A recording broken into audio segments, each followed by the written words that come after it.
북이스라엘 왕 여로보암 2세가 다스리던 때에 요나라는 선지자가 살고 있었어요. 어느 날 여호와 하나님의 말씀이 요나에게 임했어요. 요나야, 저 큰 성읍 니느웨로 가서 내가 너에게 명한 것을 외쳐라. 그런데 요나는 니느웨에 가고 싶지 않았어요. 니느웨가 속한 아수르라는 나라는 요나의 나라인 북이스라엘을 많이 괴롭혔거든요. 그래서 요나는 하나님의 얼굴을 피하여 니느웨랑 반대에 있는 다시스에 가려고 욥바라는 항구로 갔어요. 그런데 마침 다시스로 가는 배가 들어오는 거예요. 요나는 재빨리 배에 올라탔어요. 여호와 하나님께서는 큰 바람을 보내셨어요. 그러자 바닷 가운데에 큰 폭풍이 일어나 배가 거의 깨질 정도로 휘몰아쳤어요. 배에 타고 있던 선장과 사공들은 두려움에 떨며 자기들이 믿는 신을 부르고 물건을 바다에 던지기 시작했어요. 그런 와중에 요나는 배 밑에 내려가 잠을 잤어요. 선장은 요나에게 가서 깨우며 너희 하나님께 기도를 해! 라고 했어요.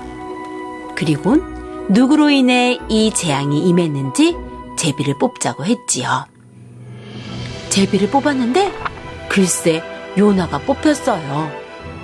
요나는 자기 때문에 이런 일이 일어난 것이니 자기를 바다에 던지면 바다가 잔잔해질 것이라고 말했어요. 그러나 선장과 선원들은 그렇게 할 수 없어 힘껏 노를 저었어요.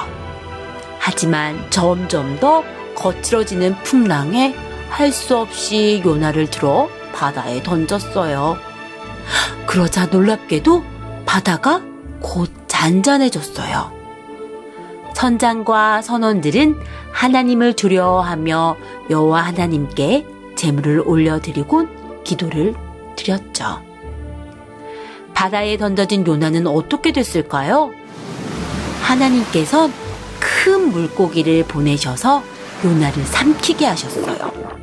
진흙 같은 어둠 속에 쓰러져 있던 요나는 일어나 자신을 피하고 도망쳤던 하나님의 이름을 부르며 기도했어요. 하나님, 성전을 바라볼게요. 구원은 여호와 하나님께 속하였습니다. 요나의 기도를 들으신 하나님께서는 물고기에게 명하셔서 요나를 육지에 뱉게 하셨어요. 하나님께서는 요나에게 두 번째로 말씀하시며 한 번 더 기회를 주셨어요. 요나야, 일어나 저 큰 성읍 니느웨에게 가서 내가 너에게 명한 것을 그들에게 선포하라. 요나는 자신이 물고기 뱃속에서 기도했던 것처럼 니느웨로 갔어요. 니느웨는 3일 동안 다녀야 다 볼 수 있는 큰 성이었어요. 그런데 요나는 하루 동안 다니면서 대충 전했어요. 그런데 요나가 예상하지 못한 놀라운 일이 벌어지기 시작했어요. 대충 전했는데 니느웨 사람들이 하나님을 믿고 금식을 선포하고 굵은 베옷을 입고 회개하기 시작한 거예요. 이 회개의 물결은 성읍 전체로 퍼지기 시작했고 왕도 이 소식을 듣고는 금식을 하고 굵은 베옷을 입고 회개했어요. 회개하며 악한 길에서 떠나 하나님께 나아오는 니느웨 사람들을 보신 하나님께서는 니느웨를 멸망시키려던 뜻을 돌이키셨어요. 요나는 너무 화가 났어요. 그리곤 하나님께 이렇게 외쳤죠. 하나님, 이럴 줄 알았어요. 하나님은 은혜로우시고 자비로우시고 화가 나도 참고 또 참으시고 사랑이 많으신 하나님이셔서 뜻을 돌이켜 재앙을 내리시지 않을 것을 내가 다 알아서 다시스로 도망하려 한 거였어요. 니느웨가 용서받는 것을 보느니 차라리 죽는 것이 낫겠어요. 그러자 하나님께서 요나에게 물어보셨죠. 요나야, 내가 성을 내는 것이 옳으냐? 요나는 네, 내가 옳아요. 라고 외치고는 성읍 밖으로 나갔어요. 그리고는 성읍이 잘 보이는 곳으로 가 초막을 짓고 앉아서 니느웨 성읍을 지켜보기 시작했어요.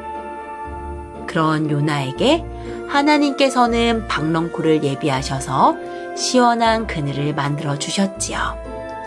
요나는 너무 기뻐하며 시원한 그늘 아래에서 잠이 들었어요. 그런데 이튿날 새벽에 하나님께서 벌레를 보내셔서 박넝쿨을 갉아먹어 시들게 했어요. 또 해 뜰 때에 뜨거운 바람을 보내서 요나의 머리에 해가 쪼이게 하셨어요. 요나는 너무나 괴로워 하나님께 차라리 죽여달라고 외쳤어요. 그러자 하나님께서 요나에게 또다시 물으셨어요. 요나야, 내가 성내는 것이 옳으냐? 요나는 네, 내가 옳아요! 라고 대답했어요. 하나님께서는 그런 요나에게 말씀하셨어요. 요나야, 너는 하룻밤에 잠시 났다가 저버린 박넝쿨도 이렇게 아꼈는데 이 큰 성읍 니느웨에는 내가 창조한 사람들이 12만 명이나 살고 가축들도 많이 있단다. 내가 어찌 그들을 아끼지 아니하겠느냐.